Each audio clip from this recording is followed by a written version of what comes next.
All right, I noticed one of my hotspots is offline, and I figured I would hike out to where it is and power cycle it, get it back up and running. It's a DIY, so that should do it. We'll see what else is wrong. But the coolest part is this thing is on top of the mountain. I'm gonna hike out there, and then with that guy, I'm gonna fly off. This is that story.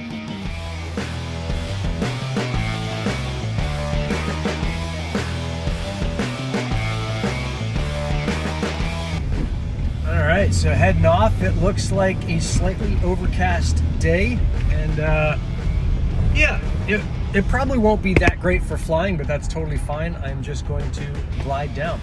So that's it. Waiting for the mapper to pick up here. Got my ruck all ready.